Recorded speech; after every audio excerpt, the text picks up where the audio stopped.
പറയുന്നത്. ഗ്രാമങ്ങളിൽ വൈദ്യസഹായം എത്തിക്കാനായിട്ട് ആരംഭിച്ച ട്രെയിൻ സർവീസാണ് ജീവൻ രേഖ എക്സ്പ്രസ് എന്ന് പറയുന്നത്. ലൈഫ് ലൈൻ എക്സ്പ്രസ് അഥവാ ജീവൻ രേഖ എക്സ്പ്രസ് എന്ന് പറയുന്നത്.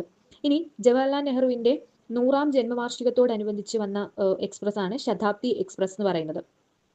ശതാബ്ദി എക്സ്പ്രസ് ഇന്ത്യയിലെ ആദ്യ വികലാംഗ സൗഹൃദ റെയിൽവേ എന്ന് പറയുന്നത് ഏതാണ്? എറണാകുളം ജംഗ്ഷൻ ആണ്. ഇന്ത്യയിലെ ആദ്യത്തെ വികലാംഗ സൗഹൃദ റെയിൽവേ എന്ന് പറയുന്നത് എറണാകുളം ജംഗ്ഷൻ ആണ്. ഇന്ത്യയിൽ പൂർണ്ണമായും സൗരോർജ്ജത്തിൽ പ്രവർത്തിക്കുന്ന ആദ്യ റെയിൽവേ സ്റ്റേഷൻ എന്ന് പറയുന്നത് ഗുവാഹത്തിയാണ്. ഇന്ത്യയിൽ പൂർണ്ണമായും സൗരോർജ്ജത്തിൽ പ്രവർത്തിക്കുന്ന ആദ്യത്തെ എന്ന് പറയുന്നത് ഗുവാഹത്തിയാണ്. ISO സർട്ടിഫൈഡ് ആയിട്ടുള്ള ആദ്യത്തെ റെയിൽവേ സ്റ്റേഷനും ഏത് തന്നെയാണ്? ഗുവാഹത്തി തന്നെയാണ്. ഇന്ത്യയിലെ ആദ്യത്തെ സമ്പൂർണ്ണ വനിതാ റെയിൽവേ സ്റ്റേഷൻ എന്ന് പറയുന്നത് മാട്ടുംഗയാണ്. മഹാരാഷ്ട്രയിലെ മാട്ടുംഗയാണ്. പൂർണ്ണമായും വനിതകൾ നയിക്കുന്ന റെയിൽവേ സ്റ്റേഷൻ എന്ന് പറയുന്നത് മാട്ടുംഗ മഹാരാഷ്ട്രയിലാണ്. ഇനി അതുപോലെ തന്നെ സ്ത്രീകളുടെ മാത്രം നിയന്ത്രണത്തിലുള്ള ഇന്ത്യയിലെ ആദ്യത്തെ റെയിൽവേ സ്റ്റേഷൻ എന്ന് പറയുന്നത് ഗാന്ധിനഗർ ജയ്പൂർ റെയിൽവേ സ്റ്റേഷനാണ്. ഗാന്ധിനഗർ ജയ്പൂർ റെയിൽവേ സ്റ്റേഷനാണ്. ഇന്ത്യയിലെ ആദ്യത്തെ വനിതാ ലോക്കോ പൈലറ്റ് ആരാണെന്ന് ചോദിച്ചു കഴിഞ്ഞാൽ സുരേഖ ശങ്കർ യാദവ് ആണ്. സുരേഖ ശങ്കർ യാദവ്.